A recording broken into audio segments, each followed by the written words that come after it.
Yes sir. बताना। चलो, तो टेम्परेचर का इफेक्ट हम लोग स्टडी करते हैं। एक वान हॉफ इक्वेशन होता है, ये केमिकल काइनेटिक्स में भी तुम लोग को बताए थे। वहां पे एक्टिवेशन एनर्जी से रिलेटेड था, यहाँ पे एंथैल्पी होगा। ठीक है, चलो।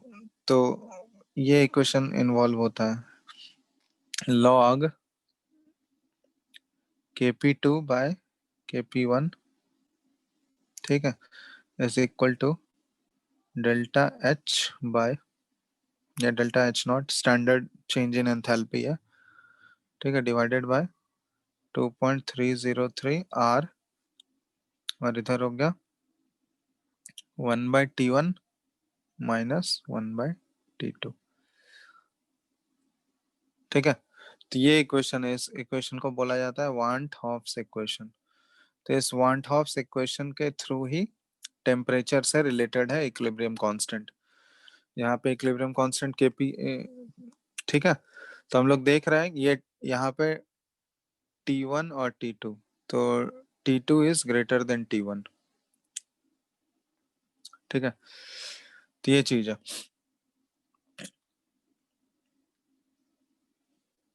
तो अब देखो यहाँ पे हम लोग बोल सकते हैं ये इक्विलिब्रियम कांस्टेंट जो है ये टेम्परेचर से इस इक्वेशन के थ्रू रिलेटेड है। तो अब यहाँ पे ये देखो ये डेल्टा एच पे डिपेंड करेगा, क्योंकि देखो टेम्परेचर बढ़ाने से इक्विलिब्रियम कांस्टेंट बढ़ेगा या घटेगा, वो किसके साइन पे डिपेंड करेगा? डेल्टा एच के साइन पे।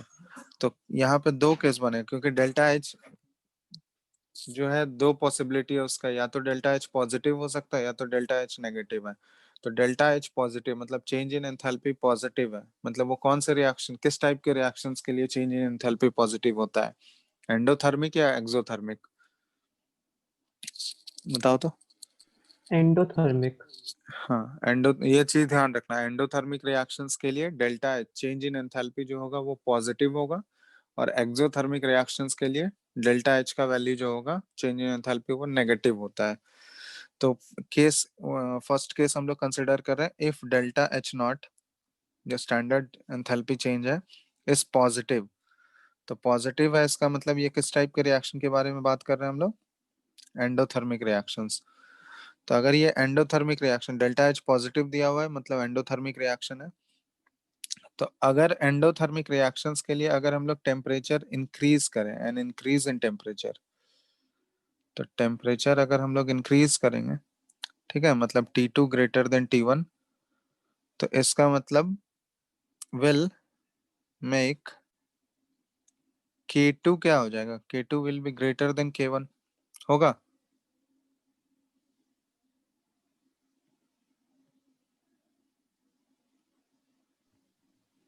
Yes sir. देखो डेल्टा एच अगर पॉजिटिव है, तो अगर टेम्परेचर इंक्रीज कर रहे हैं हम लोग, टेम्परेचर बढ़ा रहे हैं, तो टेम्परेचर बढ़ाने से क्या होगा? ये वाला वैल्यू जो होगा 1/T1 माइनस 1/T2 ये भी पॉजिटिव होगा तुम्हारा, और डेल्टा एच भी पॉजिटिव है, तो ओवरऑल इधर पॉजिटिव वैल्यू है। तो पॉजिटिव वैल्यू है तो लॉग KP2/KP1 अगर पॉजिटिव है, तो इसका मतलब हम लोग बोल सकते हैं कि KP2 is greater than KP1। तो इसका मतलब अगर ये इक्विलिब्रियम कांस्टेंट अगर बढ़ रहा है, इक्विलिब्रियम कांस्टेंट बढ़ने का मतलब क्या हुआ? कि रिएक्शन जो है मोर किस डायरेक्शन में शिफ्ट करेगा? Reaction goes more towards the forward direction, क्योंकि इक्विलिब्रियम कांस्टेंट बढ़ रहा है। इक्विलिब्रियम कांस्टेंट बढ़ रहा है इसका मतलब जिस डायरेक्शन में रिएक्शन जा रहा था उसी डायरेक्शन में और वैल्यू इंक्रीज हो रहा है टेम्परेचर बढ़ाने से। इसका मतलब रिएक्शन और ही फॉरवर्ड डायरेक्शन में मूव करता जाएगा। तो इसका मतलब हम लोग बोल सकते हैं अगर इक्विलिब्रियम टेम्परेचर बढ़ाने से इक्विलिब्रियम कांस्टेंट बढ़ रहा है, इसका मतलब रिएक्शन जिस डायरेक्शन में जा रहा था फॉरवर्ड डायरेक्शन में, वो उसी डायरेक्शन में मूव करेगा। तो that is the reaction goes more towards forward direction.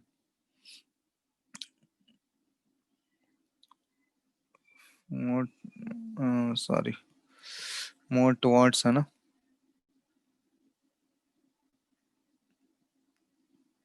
Forward direction, ठीक है। और इसी का वाइस वर्सा लिख लो, क्योंकि अगर हम लोग टेम्परेचर घटा दें, एंडोथर्मिक रिएक्शन के लिए अगर टेम्परेचर घटा दें, तो टेम्परेचर घटाने से क्या हो जाएगा? ये 1/T1 माइनस 1/T2 ये वाला वैल्यू क्या हो जाएगा? बताओ। नेगेटिव हो जाएगा। अब अगर टेम्परेचर डिक्रीज करें तो यस सर।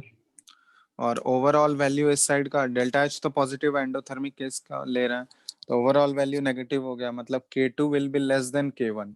तो उस केस में रिएक्शन क्या होगा, वो बैकवर्ड डायरेक्शन में शिफ्ट करेगा। ठीक है, तो ये हो गया एंडोथर्मिक रिएक्शंस के लिए। अब एक्सोथर्मिक वाला केस क्या हो जाएगा, if delta H not is negative. तो डेल्टा एच इज नेगेटिव मतलब एक्सोथर्मिक रिएक्शंस के बारे में बात कर रहे हैं। तो इसका मतलब एक्सोथर्मिक रिएक्शन में अगर टेम्परेचर बढ़ाओगे तो क्या होगा बताओ, एन इंक्रीज इन टेम्परेचर, मतलब T2 अगर ग्रेटर देन T1 है, ठीक है, तो इस केस में क्या होगा बताओ तो, will make K2 less than K1 या K2 ग्रेटर देन K1 बताओ। Less than. तो K2 will be less than K1, that is the reaction किस डायरेक्शन में शिफ्ट होगा, फॉरवर्ड या बैकवर्ड। बैकवर्ड। तो that is the reaction goes in the reverse direction.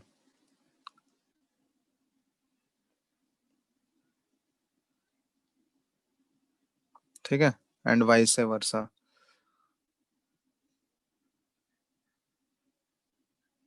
बात समझ में आया, तो यही चीज है कि इक्विलिब्रियम कांस्टेंट को ही ये डायरेक्ट अफेक्ट करता है टेम्परेचर।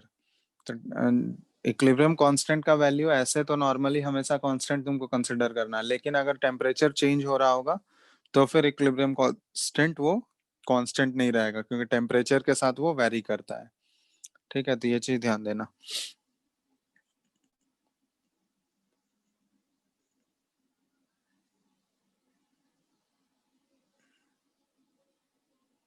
बात समझ में आ गया ना, तो यही है इफेक्ट ऑफ टेम्परेचर। तो टेम्परेचर और इक्विलिब्रियम कांस्टेंट जो होते हैं ये वैन हॉफ इक्वेशन के थ्रू रिलेटेड है। तो वो डिपेंड करेगा कि वो किस टाइप का रिएक्शन है, उसका डेल्टा एच के वैल्यू पे वो डिपेंड करेगा, डेल्टा एच के साइन पे, कि वो एंडोथर्मिक रिएक्शन के केस ले रहे हैं हम लोग या एक्सोथर्मिक का केस ले रहा है।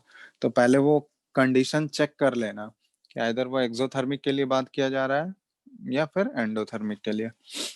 ठीक है, समझ में आ गया ना। Yes hello, sir. चलो अब क्वेश्चंस करते हैं हम लोग, सबका कंबाइंडली एक से साथ करते हैं। तो 2-3 क्वेश्चन करते हैं, अपने आप समझ में आ जाएगा क्लियर।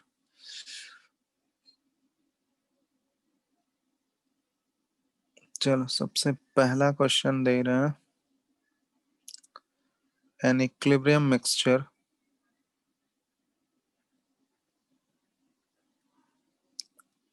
कैलकुलेशन थोड़ा सा फास्ट करना, ठीक है, क्योंकि क्वेश्चन में कैलकुलेशन होगा। Equilibrium mixture of the following reaction, reaction दिया हुआ है PCl5 गैस का डिकम्पोजिशन हो रहा है, तो PCl3 gas plus Cl2 gas containing 1 mole each of the components in 2-liter capacity of container.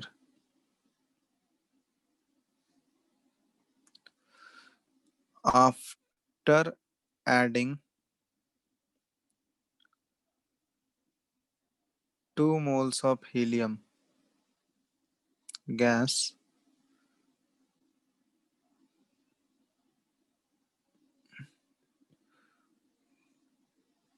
the volume of the container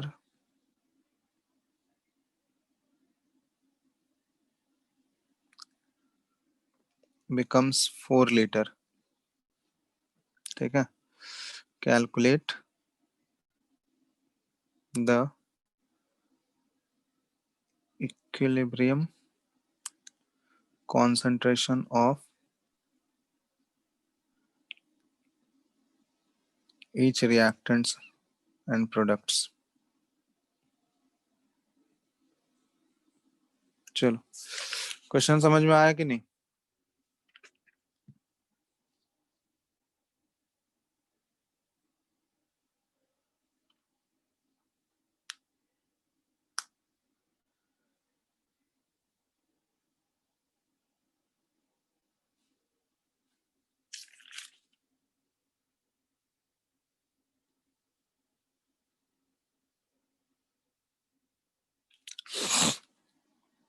दिख रहा है ना क्वेश्चन?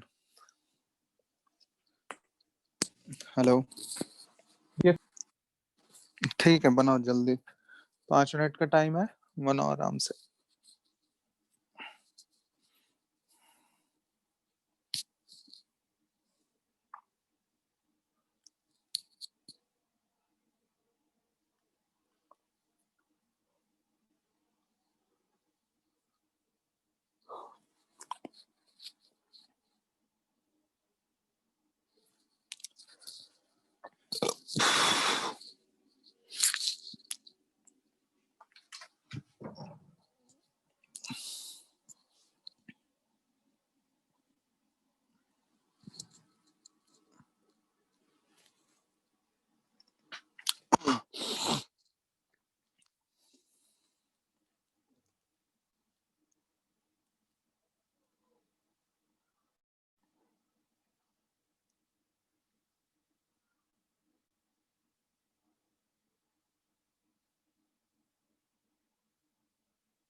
हो गया। रूट 5 के टर्म्स में आ रहा है आंसर। हाँ रूट 5 के टर्म्स, हाँ बताओ क्या आ रहा है? तो PCl5 का कॉन्सेंट्रेशन होगा 3 माइनस रूट 5/4 और PCl3 और PCl2 का कॉन्सेंट्रेशन होगा √5 - 1/4। √5 का अप्रोक्सीमेट वैल्यू ले लो, कितना आ जाएगा? √5 2.236 होता है। तो 2.236 2.236 यस सर। ना। हाँ तो उसको डेसिमल में करके बताओ कितना आ जाएगा। सर बता रहे हैं। एक 0.236 तीन ही डेसिमल लो।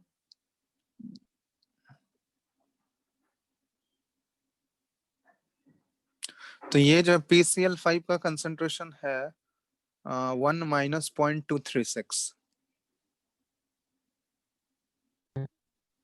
सर 0.191 आ रहा है PCl5 का। ये आ रहा है क्या 0.764/4? Yes sir. हाँ 0.191। Yes sir. और Cl2 और PCl3 का वो आ जाएगा 1.236/4, 0.309। Yes sir. चलो सही है। और आ गया बाकी लोगों का।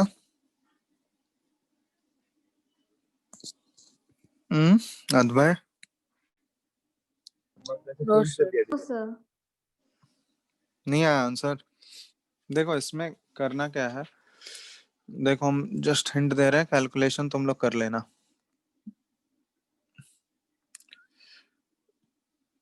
ऐसा लिखोगे इक्वेशन, एक मिनट रुको।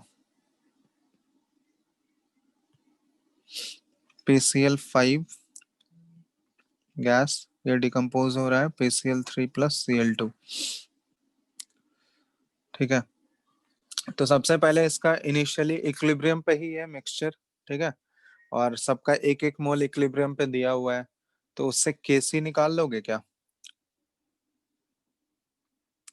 इनिशियली सबका वॉल्यूम भी कंटेनर का इनिशियल वॉल्यूम दिया हुआ है 2 लीटर है, और सबका मोल्स इक्विलिब्रियम पे 1 1 है।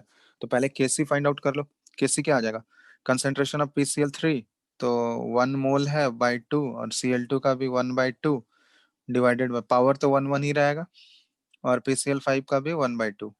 तो Kc कितना आ जाएगा बताओ? 0.5 आ गया। इसमें कोई डाउट है किसी को? बताओ। No sir. तो Kc 0.5 आ गया। चलो अब Kc तो चेंज होने वाला नहीं है, क्योंकि यहाँ पे टेम्परेचर का कोई वो रोल नहीं है, तो Kc कांस्टेंट रहेगा। अब सेकंड केस में बोला गया जैसे ही हीलियम 2 मोल ऐड किया गया, तो हीलियम ऐड करने से वॉल्यूम ऑफ द कंटेनर जो है वो 4 लीटर्स हो गया। मतलब पहले 2 लीटर था, अब 4 लीटर हो गया। लेकिन इसके कंसेंट्रेशन में तो कोई चेंज नहीं आएगा, जो इन्वॉल्वमेंट है, क्योंकि हीलियम ऐड करोगे तो वो तो किसी इन सब से PCl3 PCl5 और Cl2 इन सब से तो रिएक्ट करने वाला है नहीं, तो इनका कंसेंट्रेशन या इनका मोल्स तो उतना ही रहेगा, बट इनका वॉल्यूम चेंज हो जाएगा। तो वॉल्यूम चेंज हो जाने की वजह से कंसेंट्रेशन चेंज हो जाएगा। तो अब जो फाइनल कंसेंट्रेशन है वो अब डिस्टर्ब हो जाएगा। मतलब अब वो रिएक्शन इक्विलिब्रियम में नहीं रहेगा। इक्विलिब्रियम में नहीं रहेगा मतलब वो डिस्टर्ब हो चुका है। तो अब इसका जो कंसेंट्रेशन हो जाएगा, कंसेंट्रेशन क्या हो जाएगा, C डैश मान लेते हैं। तो मोल्स तो इसका 1 ही है, बट अब वॉल्यूम कितना हो गया बताओ? वॉल्यूम कितना लीटर लोगे अब नीचे? लीटर। 4। 4। इसी तरह PCl3 का भी 1/4 और Cl2 का भी 1/4। लेकिन अब ये रिएक्शन अभी इक्विलिब्रियम पे नहीं है। ठीक है, क्योंकि इक्विलिब्रियम डिस्टर्ब हो चुका है। वॉल्यूम अगर चेंज होगा, कंसेंट्रेशन चेंज होगा, तो इक्विलिब्रियम डिस्टर्ब हो गया। तो अब हमको पता करना है कि किस डायरेक्शन में वो शिफ्ट कर रहा होगा, इधर फॉरवर्ड या बैकवर्ड। तो सबसे पहले Qc निकाल लेते हैं हम लोग इस कंसेंट्रेशन पे। तो Qc क्या आ जाएगा? 1/4 इंटू 1/4 बाय 1/4। तो ये Qc का वैल्यू हो गया 1/4, मतलब 0.25। अब Qc को कंपेयर करो Kc से, तो Qc is less than Kc है। है ना। QC KC से कम है तो इसका मतलब रिएक्शन किस डायरेक्शन में शिफ्ट हो रहा है? वर्ड QC अगर KC से कम है तो रिएक्शन किस डायरेक्शन में शिफ्ट होगा?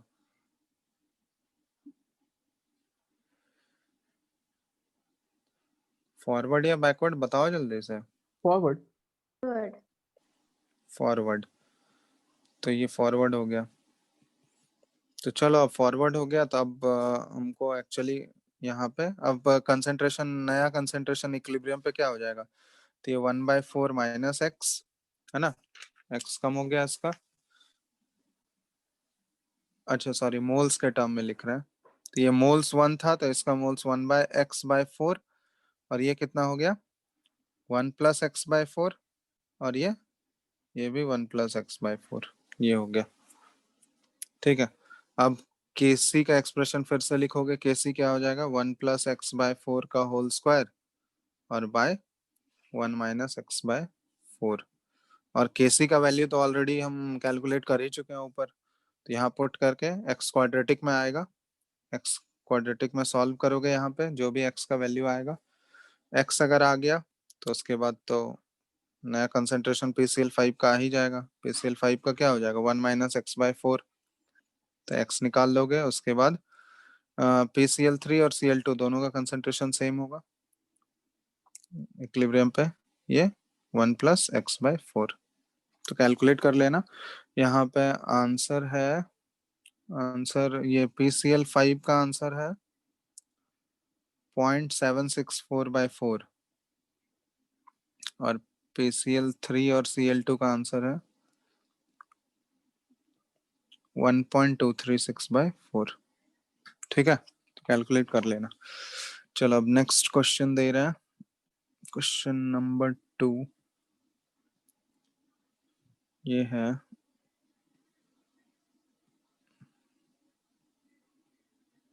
क्वेश्चन है अमोनियम कार्बामेट। अमोनियम कार्बामेट का फॉर्मूला पता है? नो। चलो ठीक है, दे देते हैं। Ammonium carbamate dissociates at high temperature so that equilibrium is established according to the following reaction.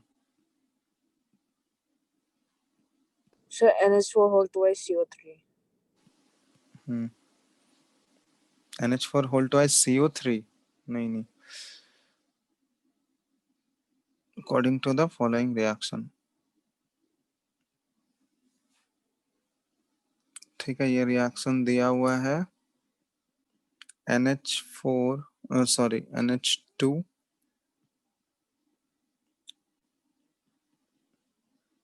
COO NH4। ठीक है, ये सॉलिड है और ये डिकम्पोज कर रहा है। ठीक है, 2NH3 गैस और plus CO2 gas.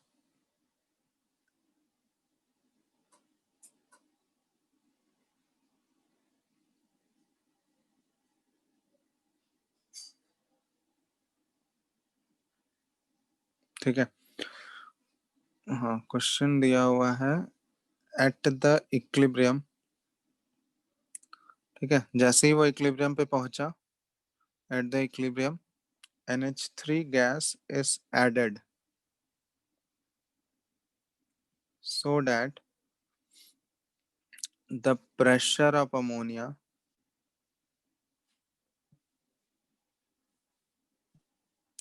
at the new equilibrium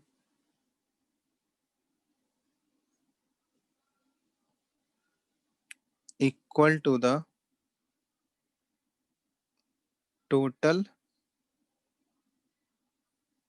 initial equilibrium pressure।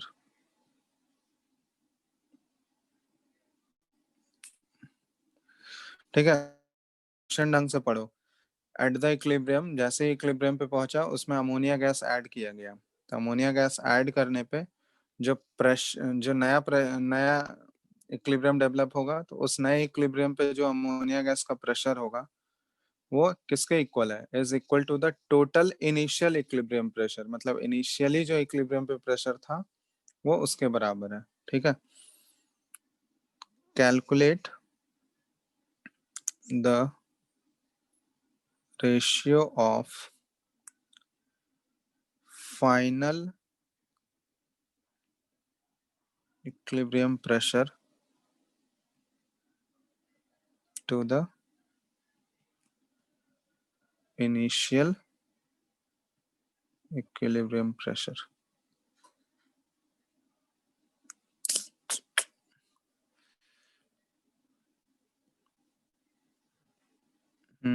करो।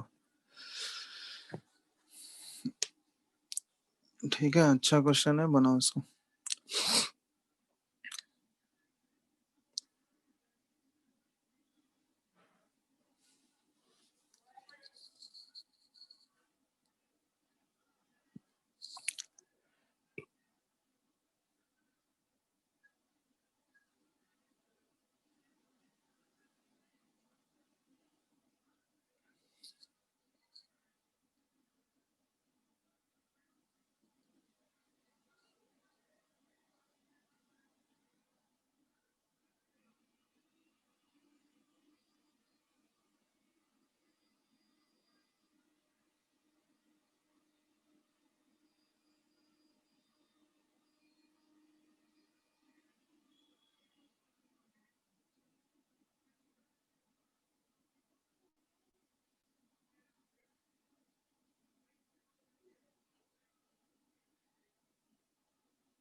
आसान क्वेश्चन है, ज्यादा डिफिकल्ट भी नहीं है, थोड़ा सा ट्रिकी है।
31/27. 31/27, हाँ करेक्ट, सही है।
क्या हो गया?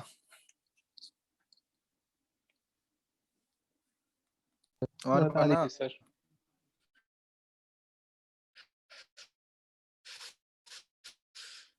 बता दे, चलो। हम्म।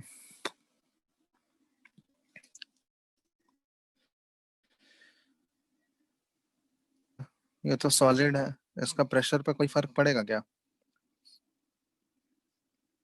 नहीं पड़ेगा ना, प्रेशर में तो इसका कोई नो सर। कंट्रीब्यूशन नहीं। ये 2NH3 गैस और प्लस CO2 गैस, ठीक है। अब इनिशियल प्रेशर अगर हम लोग देखें तो इसका कोई प्रेशर में नहीं होगा, तो इसकी वजह से हम स्टोइकियोमेट्रिक कोफिशिएंट कंपेयर कर रहे हैं, 1:2 का रेशियो है और ये यहाँ पे 1 है, तो इसकी वजह से जो प्रेशर डेवलप हो रहा होगा ये कितना हो रहा होगा, 2P। इक्विलिब्रियम पे हम मान रहे हैं, ठीक है। ये पहला वाला इक्विलिब्रियम है, P इनिशियल मतलब ये इक्विलिब्रियम प्रेशर है फर्स्ट वाला, ठीक है। तो इसकी वजह से 2P, और यहाँ पे मान लेते हैं इसका इक्विलिब्रियम प्रेशर कुछ P होगा। अगर इसका 2P हो रहा है तो इसका P होगा। तो इस पे इसका Kp कितना हो जाएगा, Kp फाइंड आउट कर सकते हैं हम लोग P के टर्म में ही। That will be equal to 2P का होल स्क्वायर, 4p³ हाँ, और इनटू P, तो ये हो जाएगा 4p³। तो ये Kp हो गया। अब सेकंड बोला गया P फाइनल, जब नया इक्विलिब्रियम स्टैब्लिश हुआ, ठीक है। अमोनिया गैस इसमें कुछ ऐड किए हम लोग, तो नया इक्विलिब्रियम डिस्टर्ब होगा, उसके बाद नया इक्विलिब्रियम स्टैब्लिश होगा। तो उस नए इक्विलिब्रियम पे बोला गया है कि अमोनिया गैस का प्रेशर कितना होगा, जो कि पहले वाले इक्विलिब्रियम का जो टोटल प्रेशर होगा वही टोटल प्रेशर नए वाले इक्विलिब्रियम पे अमोनिया गैस का प्रेशर होगा। तो पहले वाले इक्विलिब्रियम में टोटल प्रेशर काउंट करो तो कितना है, 2P + P, 3P है 3P. है ना। तो 3P है, तब नए वाले इक्विलिब्रियम में अमोनिया गैस का प्रेशर कितना हो जाएगा, 3P हो जाएगा। ये समझ में आया कैसे हुआ?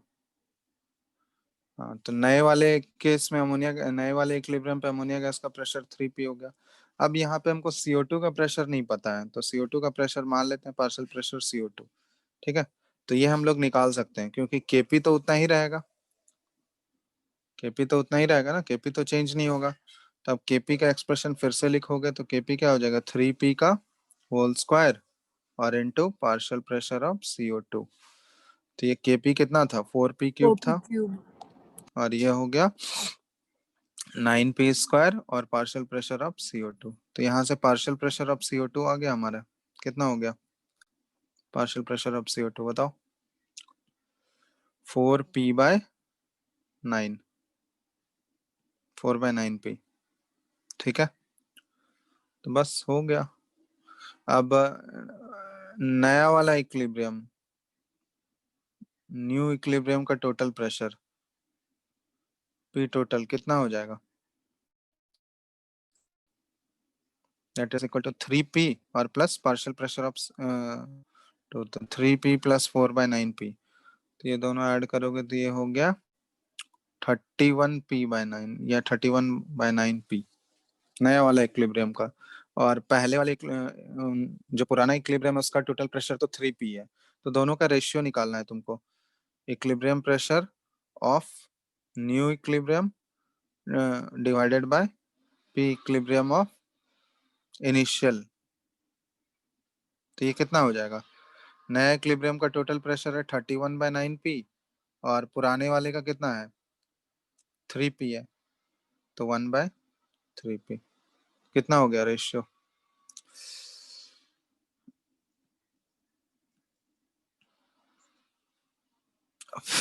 आ गया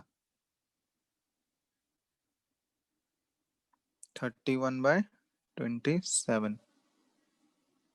यही हो गया answer.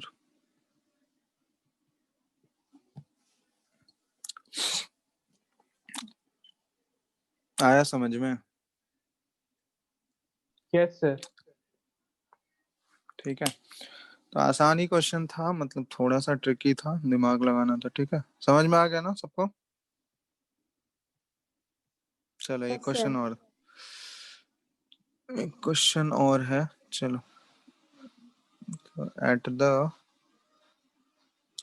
state of equilibrium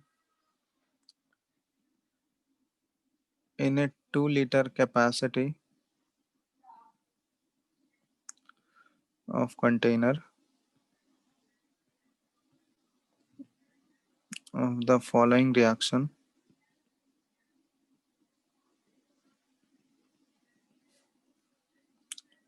CO2 gas plus H2 gas, ये है H2O gas plus CO gas, containing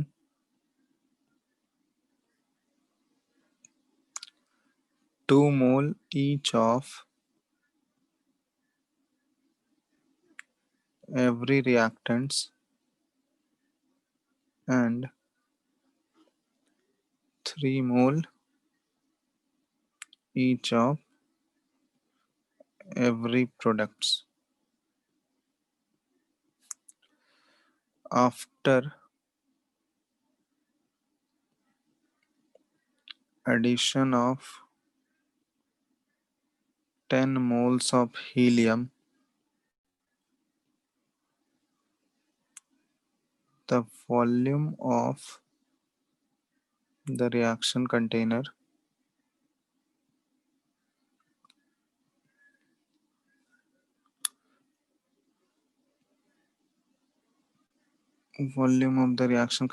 becomes 3 times of the initial value. Calculate the Kc and Kp of the reaction. चलो फाइंड आउट करो तो।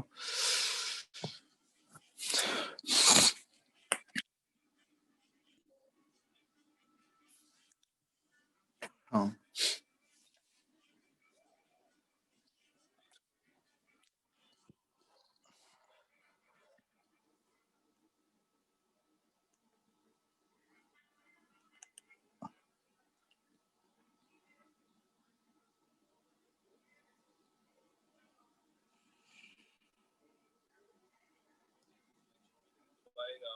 got a mail 2 days before that which said that he's unavailable for selection. He's picked up injury during the IPL, and it mentioned that there's a 2-week rest until period, and it said that the pros and cons and the implications of the injury have been explained to him, and he understood that. And he was unavailable for selection, and that was the information we got on mail before the selection.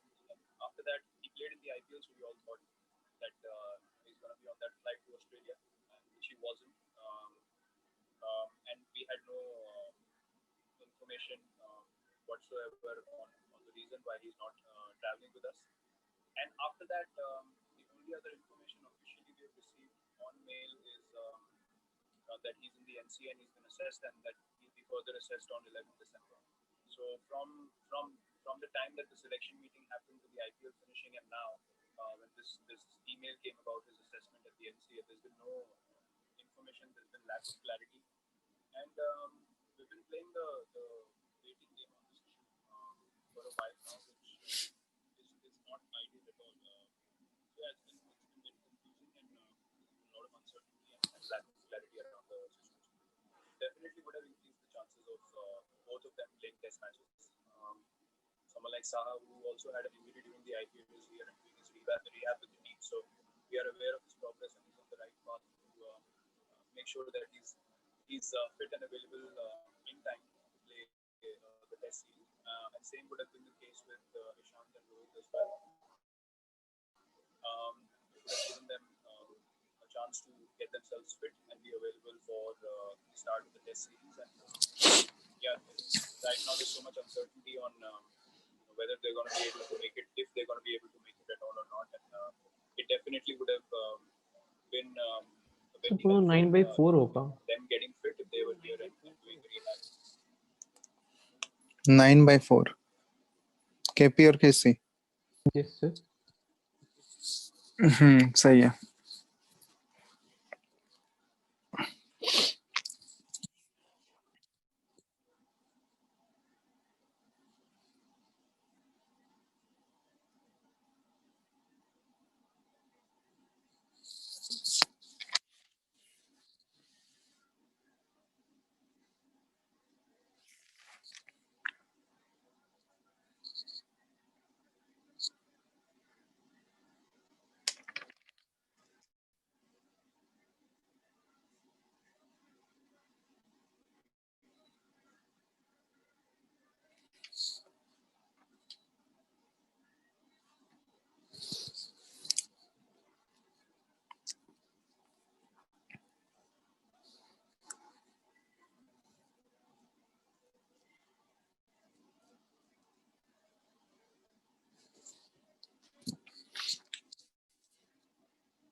क्या हो गया? 125. क्या बोल रहे हो? 2.25. 2.25.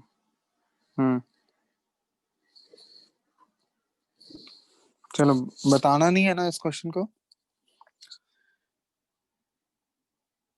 क्योंकि इस question में सिंपल सा चीज है, डेल्टा एन जी 0 है. तो डेल्टा एन जी अगर 0 है तो उसका मतलब क्या हुआ? करने से भी कुछ फायदा नहीं होगा. हीलियम ऐड करने से वॉल्यूम अगर चेंज हुआ भी है तो उससे कोई फर्क नहीं पड़ेगा, रिएक्शन पे कोई फर्क पड़ेगा क्या? नहीं, क्योंकि वॉल्यूम तो कैंसिल आउट हो जाएगा. ऊपर नीचे एक्सप्रेशन लिखो, वो तो कैंसिल आउट हो जाएगा डेल्टा एन जी 0 है तो, इसलिए उसका कोई भी इम्पैक्ट नहीं पड़ेगा. ठीक है, तो जो इनिशियल केसी रहेगा वही केसी मेंटेन रहेगा रिएक्शन का. तो इनिशियल केसी के लिए तुमको दिया ही है, रिएक्टेंट का 2-2 मोल है और प्रोडक्ट का 3-3 मोल है. और कंटेनर का वॉल्यूम कितना है? कंटेनर का वॉल्यूम 2 लीटर कैपेसिटी है, तो मोल्स और वॉल्यूम दिया हुआ ही है. बस उससे कंसंट्रेशन निकाल लो, कंसंट्रेशन से केसी आ जाएगा. ठीक है, और डेल्टा एन जी 0 है तो केसी और केपी दोनों क्या रहेगा? सेम रहेगा. ठीक है, तो यहाँ पे आंसर है KC equal to KP equal to 4/9. Sorry 9/4. 9/4 ही है ना? Yes sir. चलो, तो ये हो गया. एक लास्ट क्वेश्चन दे रहे हैं.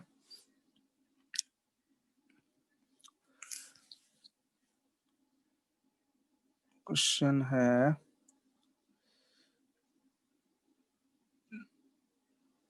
2 moles of a reactant HI is taken for decomposition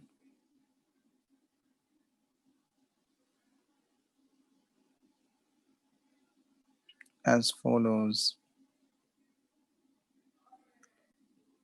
2 HI gas, H2 gas plus I2 gas.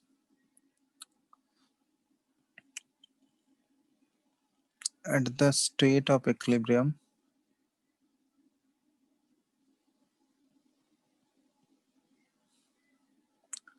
equilibrium mixture consumes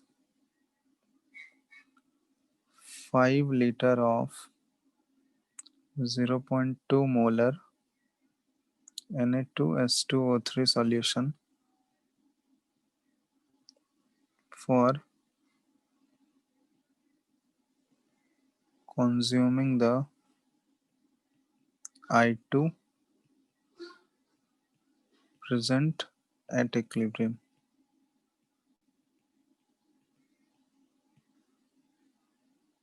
Calculate.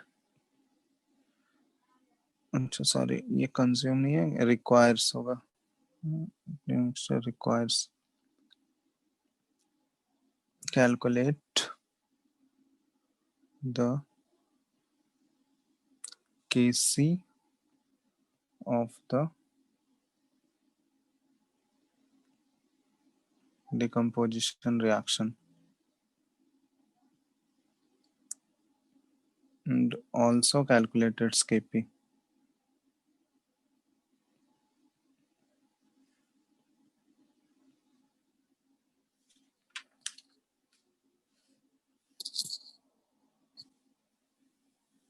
ठीक है. अब ये जो I2 और Na2S2O3 सॉल्यूशन का जो रिएक्शन है, ये इस टाइप का रिएक्शन होता है. यहाँ लिख दे रहा है I2 प्लस Na2S2O3. ये I2 plus 2 moles, balance equation लिख दे रहा है NaI प्लस Na2S4O6. ठीक है.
So 0.25.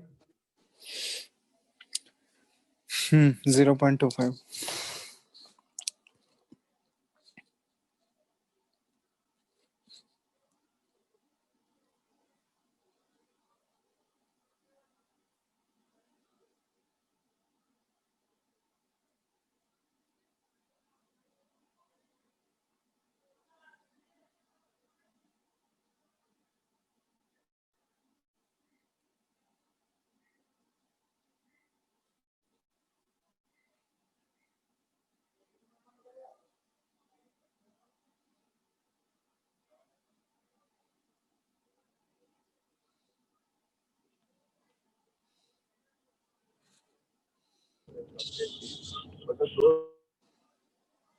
आ गया?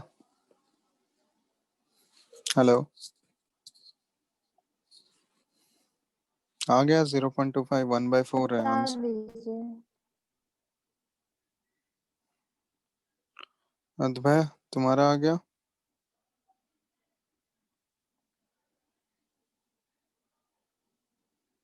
अद्वय,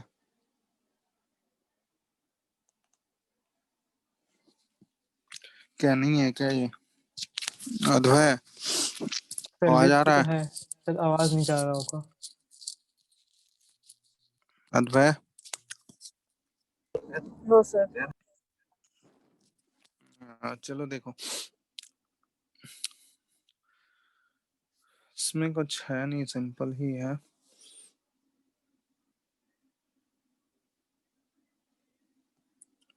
पहला वाला जो रिएक्शन दिया हुआ है तुमको, 2HI गैस, ये H2 और I2 है ना? तो इसमें इनिशियली सिर्फ HI लिया गया, 2 मोल लिया गया, ये 0 है, तो रिएक्शन तो फॉरवर्ड ही जाएगा। तो एनेट इक्विलिब्रियम हम लोग एज्यूम कर लेते हैं, ये 2 - x, ये कितना फॉर्म होगा, x/2 और ये x/2। ठीक है, यहाँ तक कोई डाउट?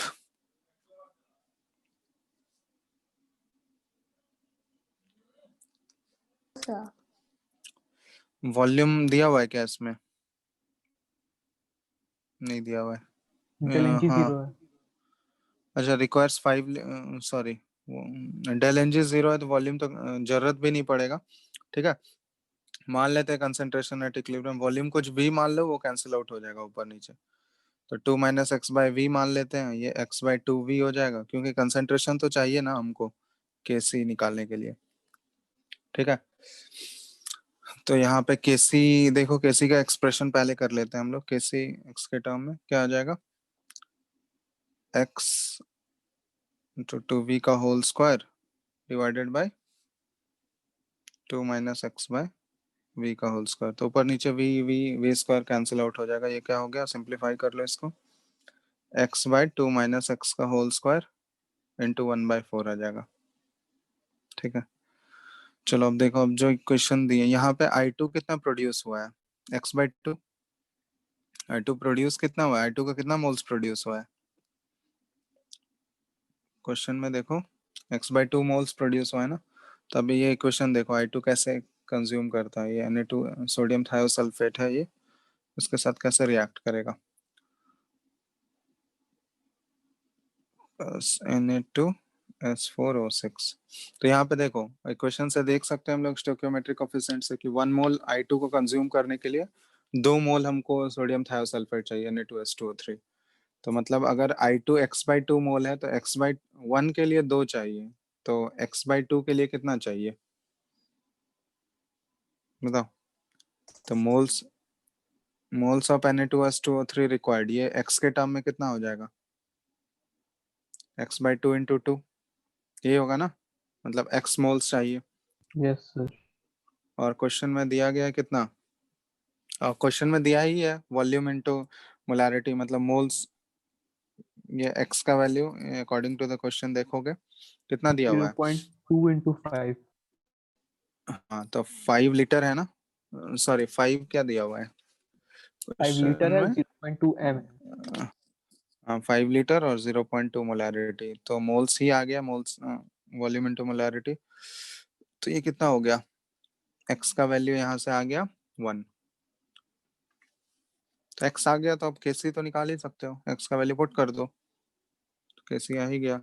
Kc क्या है, x माइनस 2x का होल स्क्वायर इंटू 1/4। तो x का वैल्यू 1 पुट करो तो Kc कितना आ गया तुम्हारा, 1/4 ही आ जाएगा Kc, देख लो। और डेल्टा एन जी 0 है तो इसका Kp भी क्या हो जाएगा, Kc के बराबर होगा, तो ये 1/4 ही होगा। ठीक है, क्या समझ में आया? sir. चलो तो हो गया। और भी क्वेश्चंस तुम लोग बुकलेट से प्रैक्टिस करो, ठीक है। आगे नेक्स्ट क्लास में इसमें और भी आगे करेंगे हम लोग। मतलब अब मोस्टली अब ऑलमोस्ट खत्म ही हो गया है। अब टेम्परेचर वाले भी कुछ कुछ क्वेश्चंस कर लेंगे, ठीक है। नेक्स्ट क्लास में इसको कंप्लीट ही कर देंगे। एक रिलेटिव सॉरी ये डिग्री ऑफ डिसोसिएशन और वेपर डेंसिटी के बीच का रिलेशन बच गया है, वो बताना है और टेम्परेचर वाले क्वेश्चंस कराने हैं, ठीक है। तो मतलब वेपर डेंसिटी वाला क्वेश्चन सब अभी छोड़ देना बुकलेट का। हाँ, वेपर डेंसिटी वाला नेक्स्ट क्लास में करेंगे, क्योंकि उसका अभी रिलेशन बताया नहीं है ना, क्या रिलेशन होता है। वेपर डेंसिटी को कैसे रिलेट करेंगे डिग्री ऑफ डिसोसिएशन से, वो बताना है, ठीक है। वो रिलेटिव ह्यूमिडिटी क्या होता है? रिलेटिव ह्यूमिडिटी वो आ रहा है यस क्या सर, कहीं क्वेश्चन में? यस सर, था एक जगह। ठीक है, वो क्वेश्चन देखना नेक्स्ट क्लास में, भेजना क्वेश्चन, देख लेना, ठीक है। तो बनाओ क्वेश्चन सब बुकलेट के बनाओ, अब आराम से ट्राई कर सकते हो। मतलब ऑलमोस्ट खत्म पे ही है ये चैप्टर, ठीक है। उसके बाद आयनिक इक्विलिब्रियम में स्टार्ट करेंगे, ठीक है। इक्विलिब्रियम साथ में ही कर देते हैं, ठीक है। तो वो डीओडी और वेपर डेंसिटी वाला रिलेशन कितना टाइम लगेगा उसको बताने में सर? आज हो पाएगा क्या 8-15 तक? नहीं, वो क्वेश्चन भी कराएंगे ना उससे रिलेटेड। तो वो एक्चुअली रिलेशन निकालना है, वो डिराइव करना है। मतलब ज्यादा टाइम नहीं लगेगा, वो नेक्स्ट क्लास में हो जाएगा आराम से, कोई दिक्कत नहीं है। उसके क्वेश्चंस भी करा देंगे और वो टेम्परेचर वाले भी क्वेश्चंस करा देंगे, ठीक है। कैसे वो टेम्परेचर डिपेंडेंट, तो एक क्लास मान के चलो, नेक्स्ट क्लास में देखते हैं, नेक्स्ट क्लास में कंप्लीट ही हो जाएगा, ठीक है।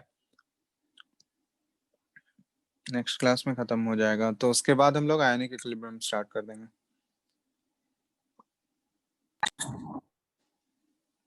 ठीक है ना। तो जितना क्वेश्चंस आज कराए समझ में आ गया ना सारा? कोई डाउट है किसी में? देख लो तो, बोलो। हेलो। दूसरा अथवा सा हम्म, बता दीजिए सर एक बार फिर से। कौन सा वाला? सेकंड वाला, एमोनियम कार्बामेट वाला। क्वेश्चन नंबर 2, चलो देखते हैं क्या है। अच्छा, वो अमोनिया वाला क्या? Yes sir. इसमें क्या दिक्कत है? मतलब ये क्वेश्चन पढ़ो ना, क्लियर हो जाएगा। मतलब इनिशियली देखो, हम लोग शुरुआत का देखो, सॉलिड का तो कोई भी प्रेशर नहीं होगा ना, पार्शियल प्रेशर। जो भी प्रेशर होगा वो गैस की वजह से ही होगा। तो हम इक्विलिब्रियम पे ही मान लेते हैं उसका प्रेशर हम लोग, ठीक है। जैसे डिग्री ऑफ डिसोसिएशन को x कैसे अज्यूम करते हैं, उसी तरह प्रेशर को हम p अज्यूम कर रहे हैं। तो मान लेते हैं कि ये इसकी वजह से, अगर अमोनियम कार्बामेट ये डिसोसिएट किया होगा तो इसकी वजह से p प्रेशर डेवलप हुआ होगा। तो 1 से 2 मोल अगर होता है तो वो स्टोइकियोमेट्रिक कोएफिशिएंट वाला कंपैरिजन कर लो।